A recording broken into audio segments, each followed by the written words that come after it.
Respected listeners and dear students, Assalamu alaikum and welcome to my YouTube channel. Let's learn. Let's start the reading of chapter number 3 from page number 25. Tundra ये बर्फीले सहरा होते हैं, इनको cold deserts कहते हैं. This is one of the world's waste spaces, ये दुनिया की ज़ाया शुदा जगहों में से है. These ice and rock deserts covered about 10% of earth space. ये बर्फीली चट्टानें दुनिया के तकरीबन 10% हिस्से पर मुश्तमिल हैं. But grow almost nothing of value to human beings, लेकिन कोई भी ऐसी चीज़ यहाँ पे नहीं उगती जो कि इंसानों के नज़दीक कीमती हो या इंसानों के लिए काम आ सकती हो. दो सम प्रोड्यूस, अगरचे कुछ प्रोड्यूस करते हैं, पैदा करते हैं मिनरल्स, मादनियात, such as oil in Alaska, जैसे कि अलास्का में, अलास्का भी एक सख्त ठंडा इलाका है, जैसे कि अलास्का में ऑयल की पैदावार, ऑयल की production. There are 2 types of tundra, 2 किस्म के ये टंड्रा हैं. The arctic tundra towards the poles and the alpine tundra. 2 तरह के टंड्रा हैं, आर्कटिक टंड्रा जो कि पोल्स के करीब है और अल्पाइन टंड्रा. ये पहाड़ों की चोटियों पे होते हैं. यहाँ पे दरख्त उगते हैं लेकिन छोटे दर्जे के दरख्त होते हैं, छोटे कद के दरख्त होते हैं, alpine trees. Which is in mountains above the timber line where nothing much can grow, जो कि पहाड़ियों पे होते हैं, पहाड़ों के ऊपर होते हैं, जहाँ पे इस किस्म की लकड़ियाँ थोड़ी हार्डवुड, इस किस्म की लकड़ी उगती है, जो कि इस किस्म के दरख्त उगते हैं जिनकी लकड़ी फर्नीचर बनाने के काम आती है. इसके अलावा यहाँ और कुछ भी नहीं उगता. The Arctic tundra is level rolling land without trees. ये जो आर्कटिक टंड्रा है ये हमवार लेकिन गुलाई की शक्ल की ज़मीनें हैं जो कि विदाउट ट्रीज़ हैं, जिन पे दरख्त नहीं उगते. Though there may be some very stunted shrubs, अगरचे यहाँ पे बहुत छोटी छोटी सी जड़ी बूटियाँ, घास टाइप जो सा है वेजिटेशन होती है यहाँ पे. For much of the year it is covered with snow. साल में ज़्यादा अरसा ये बर्फ़ से ढकी रहती है. With temperatures ranging from 4 degree centigrade +4 and 4 degree, same बात है, 4 degree centigrade in the 4 or 5 weeks of the summer to -32 degree centigrade. और जो गर्मियों का दर्जा हरारत है वो 4 डिग्री सेंटीग्रेड से लेके तो -32 डिग्री सेंटीग्रेड तक जाता है. इसकी हद ये है, यानी गर्मियों में भी शदीद सर्दी है, -32 शदीद सर्दी है. और पॉजिटिव में जब टेम्परेचर है तो मैक्सिमम 4 डिग्री सेंटीग्रेड पे आया तो उस पर भी काफ़ी ज़्यादा शदीद ठंड होती है. In the long dark winter up to 22 hours of darkness each day, यानी सर्दियों की लंबी काली रातों में 22 घंटे की तारीकी होती है. यानी 22 घंटे की आप यूँ समझ लें कि रात है, 22 घंटे अंधेरा है वहाँ पे. 24 घंटों में से सिर्फ 2 घंटे सूरज नज़र आएगा और 22 घंटे तारीकी है, अंधेरा है. In the few weeks of summer, गर्मियों के चंद हफ्तों में, some tough grass, fungi and plants grow in the spongy soil. गर्मियों के चंद हफ्तों में सख्त जान किस्म की घास, फंजाई होती है, फंगस जो ग्रीन ग्रीन ऐसे एक लेवल सी ज़मीन पे तय लग जाती है, जिसे काई फंगस कहते हैं. और इस किस्म के प्लांट्स ग्रो करते हैं, इस किस्म के प्लांट्स उगते हैं. स्पॉन्जी सॉइल का मतलब ये है स्क्विशी सी सॉइल जिसमें कीचड़ और पानी और बर्फ़ का पानी इस तरह मिक्स होता है इस किस्म की मिट्टी में. The plants usually flowers within a few days to catch what little light there is. पौधे और ख़ास तौर पे जो फूल हैं, आमतौर पे जो फूल हैं उनको वो फ़ौरन ग्रो करते हैं. उनको चंद ही दिनों के लिए ये सूरज की रोशनी मुयस्सर आती है. बिलो द टॉप सॉइल, ऊपर वाली मिट्टी के नीचे, which may thaw in the summer for perhaps 10 centimetres, जो कि गर्मियों में सिर्फ 10 सेंटीमीटर तक पिघलती है. There is a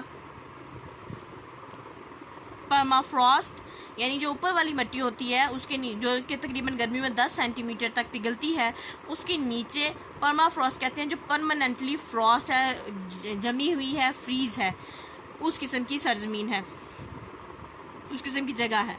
land which has been frozen, ज़मीन जो कि फ्रीज हो चुकी है, frozen solid to a depth of 450 meters for hundreds of thousands of years, यानी वो ज़मीन हज़ारों सैकड़ों और हज़ारों सालों से 450 मीटर्स तक जमी हुई है, सॉलिड बर्फ़ है वहाँ पे।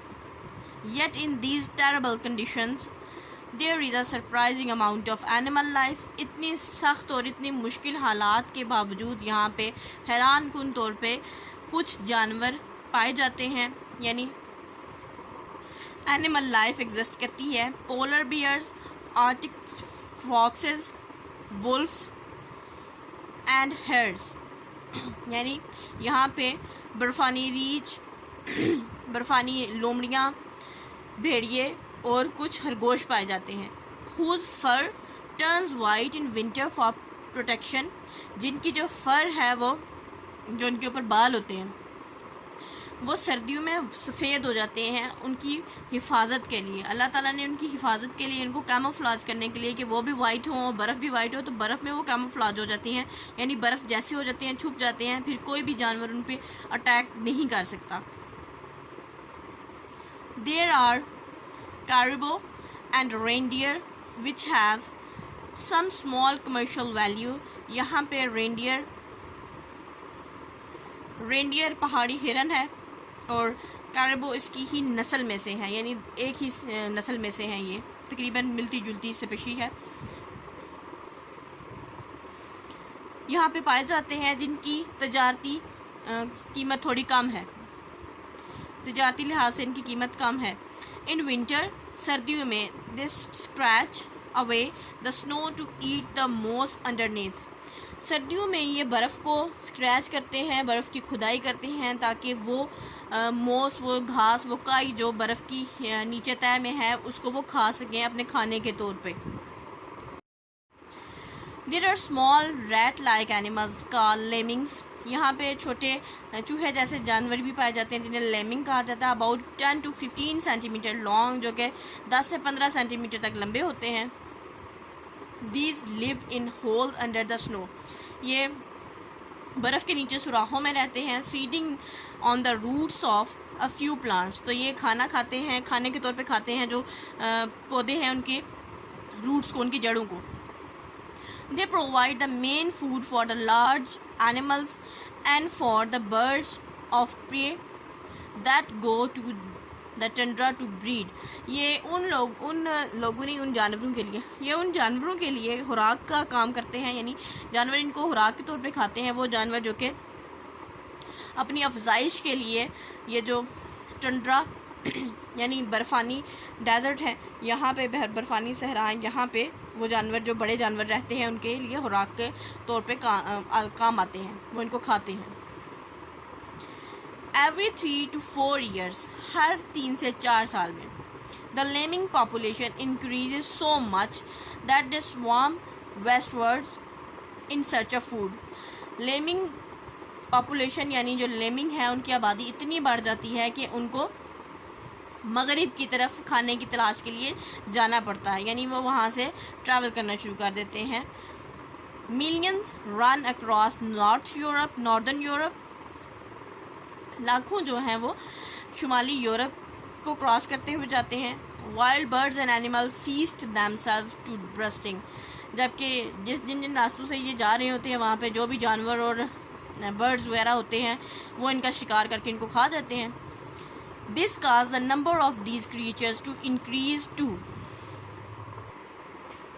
और इस वजह से इनकी आबादी बढ़ती रहती है। When the lemmings reach the coast of Norway, जब ये लेमिंग्स नॉर्वे के साहिल पे पहुंचते हैं, they plunge into Norwegian sea and swim westward until they drown, तो ये जंप कर जाते हैं जो नॉर्वे का समुंदर है उसमें, और तब तक ये स्विम करते रहते हैं, तैरते रहते हैं मगरिब की तरफ, जब तक ये यानी लेमिंग्स की जो रफ्तार होती है अफजाइश की वो आम चूहों से बहुत ज़्यादा होती है। तो ये इनको जानवर खा भी जाते हैं और फिर ये डूब भी जाते हैं, लेकिन फिर भी जो सा इनकी लाखों की तादाद में आर्टिक टंड्रा में मौजूद हैं। The alpine tundra is above the timberline of very high mountains. There is snow in winter and rain in summer, and dwarf herbs and shrubs grow in sheltered places. Pine Tundra है वो टिम्बरलाइन है, वो दरख्त जो कि use होते हैं buildings बनाने के लिए, फर्नीचर बनाने के लिए।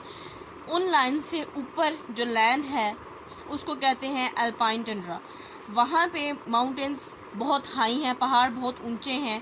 वहाँ पे सर्दियों में बर्फ़बारी होती है, गर्मियों में बारिश होती है, और वहाँ पे छोटी यानी हाइट की जड़ी बूटियाँ जो सी हैं वो उगती हैं, बर्फ़बारी नहीं होती। और mountain sheep and chamois goats can live on the tundra in summer but most move down the lower level in winter.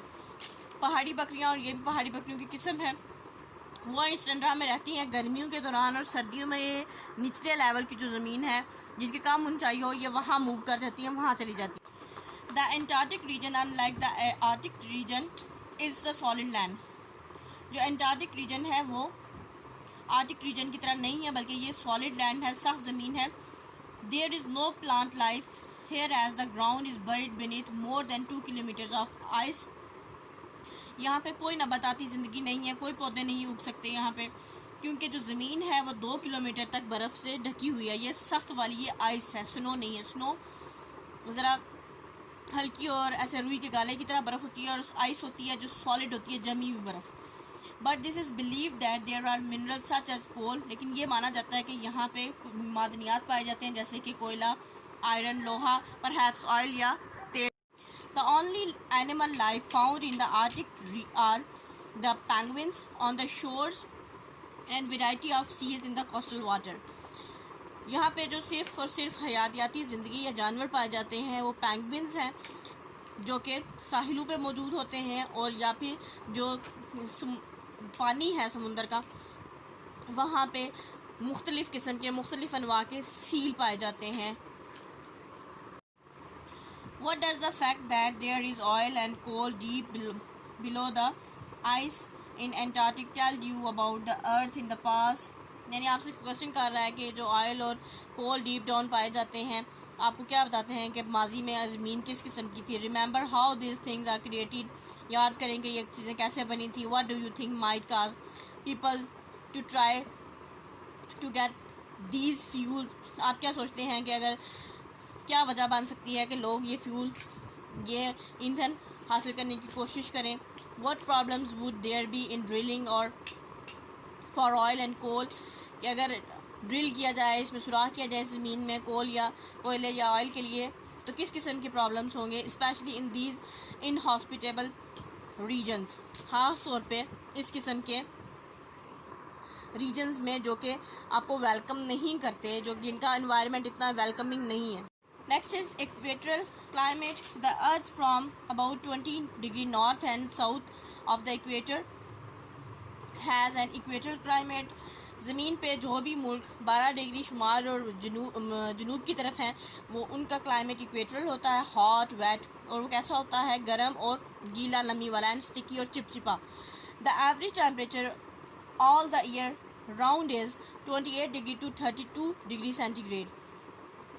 साल का औसतन जो टेम्परेचर है, तो दर्जा हरारत है, वो 28 से 32 डिग्री सेंटीग्रेड तक रहता है। And rainfall 1500 to 10,000 millimeter year, और जो बारिश होने की मिकदार है, बारिशों की मिकदार है, वो 1500 से 10,000 मिलीमीटर तक एक साल में होती है। Most of the time there is heavy clouds covered and violent thunderstorm occur about 200 days a year. ज़्यादातर यहाँ पे हर वक्त बादल छाए रहते हैं, और बहुत शदीद किस्म के थंडरस्टॉर्म, बहुत शदीद किस्म की बिजली चमकती है। तकरीबन साल में 200 दिन तक ऐसा होता है।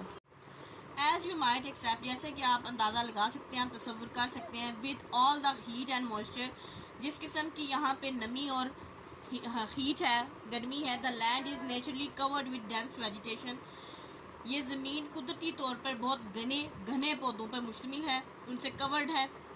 स्पेशली फॉरेस्ट ख़ास तौर पे जंगलात। The soil itself is not particularly fertile, ज़मीन यहाँ की कोई ख़ास जरहेज नहीं है। As much of the goodness washed out by the constant rains, क्योंकि यहाँ पे मुसलसल बारिशों के बायस जो ज़मीन की गुडनेस थी, वो जो फर्टिलिटी थी, जो उसकी जरहेज़ी थी, वो ख़त्म हो चुकी है। कांस्टेंट बारिशों के बाद मुस्तकिल बारिशें होने से वो ख़त्म हो चुकी है। The huge trees generally have long straight trunk with the cloud of branches and leaves at the very top, the canopy, जिसको कैनोपी बोलते हैं। जो बड़े दरख्त हैं आम तौर पर वो लंबे हैं और उनके जो तने हैं वो सीधे हैं, बिल्कुल स्ट्रेट हैं, और उनके टॉप पे, उनके सबसे ऊपर वाले हिस्से पे पत्तों का और शाखों का एक बादल बना हुआ है, जिसे कैनोपी कहते हैं, यानी सब कुछ कवर किया हुआ है उसने। This canopy is so dense and trees so close together that on the floor of the forest below it is Twilight. ये एक दूसरे के, ये दरख्त एक दूसरे के इतने क्लोज हैं, इतने नज़दीक हैं कि जो फर्श है, यानी जो उसका, यानी जंगल का जो फर्श है, वहाँ पे इतने घने जंगलात हैं कि वहाँ पे सूरज की रोशनी नहीं पहुँच पाती, वहाँ पे तारीकी है।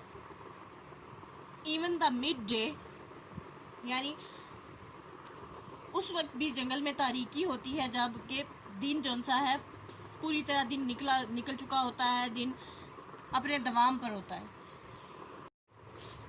The main nourishment is the layer of rotting leaves on the forest floor so that the trees have very shallow roots near the surface. जंगल का जो सरफेस है उस पे जो नहीफ सी जड़ें हैं उनके लिए जो नरिशमेंट का बायस बनते हैं वो सिर्फ और सिर्फ गले सड़े पत्ते हैं, यानी उनके लिए खाद का काम देते हैं। The trunk are so tall and heavy that they are very unstable and many of the forest trees have buttressed roots to support them. यहाँ पे दरख्त बहुत ज़्यादा लंबे हैं, इनके तने बहुत ज़्यादा बुलंद हो जाते हैं, लंबे हो जाते हैं, जिसकी वजह से ये स्टेबल नहीं रहते, यानी झूलते रहते हैं इधर से उधर। और तो इनमें बहुत सारे दरख्त ऐसे हैं जिनकी जड़ें बहुत मजबूत और दबी हुई दूर तक फैली हुई हैं ताकि वो उनको सपोर्ट दे सके, उनको सहारा दे सके। Huge creepers with stems up to 60 centimeter in diameter crawl up to trees trunk to get the light in the canopy where 70% of all the animals especially monkeys and birds live. जो बड़ी creepers हैं, creeper एक bell की तरह का पौधा है जो कि बेल की तरह बढ़ता है, वो इसका स्टेम, इसका तना तकरीबन 60 सेंटीमीटर होता है डायमीटर में। ये क्रॉल करते करते, यानी तनों के इर्द गिर्द यूं यूं घूमते घूमते ऊपर तक पहुंचने की कोशिश करता है कैनोपी तक, ताकि वहाँ पे वो सूरज की रोशनी हासिल कर सके। और वहाँ पे 70% जानवर रहते हैं, ख़ास तौर पे परिंदे और बंदर। Below in the gloom are snakes, lizards and insects. और नीचे अंधेरे में, अंधेरी जो जगह है वहाँ पे सांप, छिपकलियाँ और दूसरे हशरात रहते हैं। While in the less dense forest, जबकि कम घने जंगलात में tigers and other carnivores animals are found. Tigers और दूसरे गोश्तखोर जानवर पाए जाते हैं। Some strange flowers are also found in the forest below the canopy. कुछ अजीब फूल भी वहाँ पाए जाते हैं कैनोपी के नीचे जंगलात में। Many of them parasites getting their food by boring into the another plant or from rotting vegetation, rotten से rotten। ये फूल ज़्यादातर पैरासाइट्स होते हैं। पैरासाइट वो होते हैं जो कि दूसरे किसी जानदार पे इन्हसार करते हैं अपनी खुराक के लिए, यानी किसी दूसरे जानदार से खुराक अपनी हासिल करते हैं। ये ज़्यादातर जो दूसरे पौधों को खा के अपनी खुराक हासिल करते हैं, या फिर वो पत्ते जो गले सड़े होते हैं उनसे इनकी खुराक पूरी होती है। A rather strange feature is that flowers and fruit often grow straight out of the main trunk. एक अजीब फीचर यहाँ के फूलों और फलों का ये है कि वो अचानक से तने के दरमियान से निकल आता है, यानी शाखों पे उस तरह से फूल लग के नहीं आते जैसे कि इस पिक्चर में है। ये स्टेम है और यहाँ से ये फल और फूल निकले हुए हैं, ये फूल और ये फल इस तरह से निकल आते हैं। Very few people live in equatorial forests, and those that do often live very simple life, mainly hunting and fishing without any farming. बहुत कम लोग इन जंगलात में रहते हैं, लेकिन जो रहते हैं वो बहुत सादा ज़िंदगी गुजारते हैं। ज़्यादातर वो मछलियाँ पकड़ते हैं या शिकार करते हैं, लेकिन किसी भी किस्म की फार्मिंग नहीं करते, खेती बाड़ी नहीं करते। In the Amazon rain forest there are still unknown tribe. Amazon जंगल है, अमेज़न दुनिया का सबसे बड़ा जंगल है, फॉरेस्ट है, जहाँ पे जो कि तकरीबन 60% बनता है दुनिया के सारे जंगलात में से अमेज़न का हिस्सा।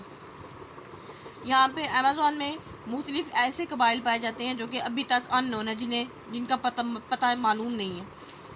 Just as there are 100 of kind of plants and animal, और इसी तरह यहाँ पे बहुत सारी सैकड़ों किस्म के इकसाम के पौधे और जानवर भी हैं, as yet unknown to scientist, जो कि साइंसदानों के लिए जाने पहचाने नहीं हैं, जिनके बारे में साइंसदानों ने कोई रिसर्च नहीं की, जो नहीं जानते कि ये स्पीशीज़ भी यहाँ पे मौजूद हैं। This is not surprising as Amazon forest cover 5.2 million square kilometre.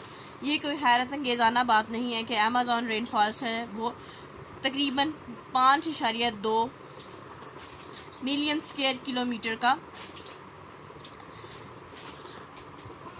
अहाता cover करता है। The total area of whole Indo Pak subcontinent is 4 million square. जो टोटल इंडिया और पाकिस्तान को मिला के जो एरिया है सब कॉन्टिनेंट का, वो 4 मिलियन स्क्वायर किलोमीटर है, और ये उससे भी बड़ा जंगल है, यानी 5.2 million square kilometre. Yet equatorial forests can be very rich economically, where the trees have been cut down and plantation of rubber, coffee, cacao, sugarcane, oil palm, mango and other tropical fruits are grown.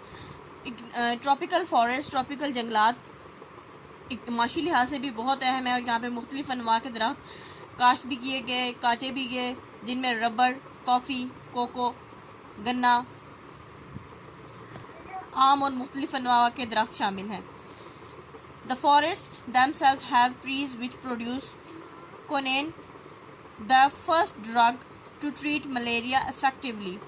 इन जंगलात में quinine भी पाई जाती है, quinine की भी पैदावार होती है, जो कि पहली दवाई थी जो कि मलेरिया के ट्रीटमेंट में, मलेरिया के इलाज में मौसर तौर पे इस्तेमाल की गई थी। Scientists are hoping that there may be cure for other diseases, especially cancer, lurking in unknown plants in the forest. साइंसदान इस बात पे पुरुमीद हैं कि और भी बहुत सारी बीमारियों का इलाज इन दरख्तों से जा सकता है, जिनकी प्रॉपर्टीज़ को ये अभी तक सही तरह से जानते नहीं, जैसे कि कैंसर वगैरह। Perhaps of less importance but more widely used is the chicle, which gives a substance that is chief ingredient of chewing gum.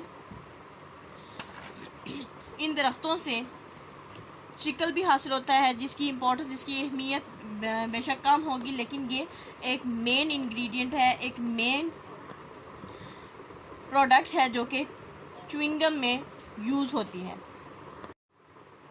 The timber of equatorial forest is very valuable for furniture. Equator forest में उगने वाले जो दरख्त हैं उनकी लकड़ी बहुत कीमती है फर्नीचर के लिए। Mahogany, teak and ebony are among the most expensive woods. Mahogany, teak, ये ऐसी लकड़ियाँ हैं जो कुदरती तौर पे जलता है, जिनके कलर हुए हुए हैं। महोगनी एक रेडिश टाइप, रेड कलर की लकड़ी है। टीक येलोइश है। एबने थोड़ी सी डार्क ब्राउन कलर की लकड़ी है, जो कि कलर्ड है ऑलरेडी नेचुरल। ये दुनिया की सबसे महंगी तरीन लकड़ी है फर्नीचर बनाने के लिए। But other hardwoods from the jungle are being widely used. और भी बहुत सारी हार्डवुड हैं जो कि जंगल में लगती हैं और वो बड़े पैमाने पे इस्तेमाल हो रही हैं। As the more precious ones are becoming more and more difficult to get. जो ज़्यादा कीमती लकड़ियाँ हैं वो ज़्यादा मुश्किल है उनको हासिल करना, क्योंकि लोग this valuable timber is creating very difficult problem. ये कीमती लकड़ी बहुत से मुश्किल मिसाइल पैदा कर रही है, स्पेशली इन साउथ अमेरिका, ख़ास तौर पर जनूबी अमेरिका में, where robbers cut down tens of thousands of hectares of forest every year, जहाँ पे चोर हर साल लाखों हेक्टर लकड़ी काट चुके हैं। And get away with the timber, और वो लकड़ी, कीमती लकड़ी जो फर्नीचर के लिए यूज़ होती है, उसे लेके भाग चुके हैं। Before the few police can find them in such a vast area, इससे पहले कि पुलिस इनको किसी उस बड़े एरिया में तलाश कर पाती। It is estimated that the more than half a million square kilometer of the Amazon rainforest have already been cut down। एक अंदाजे के मुताबिक तकरीबन 10.5 लाख किलोमीटर के रकबे से ये फॉरेस्ट, ये जंगलात पहले ही काट दिए गए हैं। 1/10 ऑफ द टोटल एरिया, जो कि कुल एरिया का 10वां हिस्सा बनता है। दिस वरीज द साइंटिस्ट, ये साइंसदानों को परेशान करता है। Because apart from the as yet unknown species of the plants which might grow there, this forest alone supplies about half. ना सिर्फ ये इसलिए परेशान करता है कि ना सिर्फ यहाँ पे वो पौधों की नस्लें उगती हैं जो कि और कहीं पे भी नहीं उगती, जो कि अननाउन है, यूनिक है। इसके अलावा ये जंगल, this forest alone supplies about half the oxygen in the world's atmosphere on which all life depend.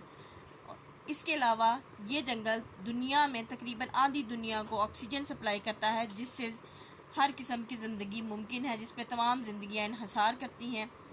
इसको यहाँ पे स्टॉप करते हैं। Wish you best of luck and अल्लाह हाफ़िज़।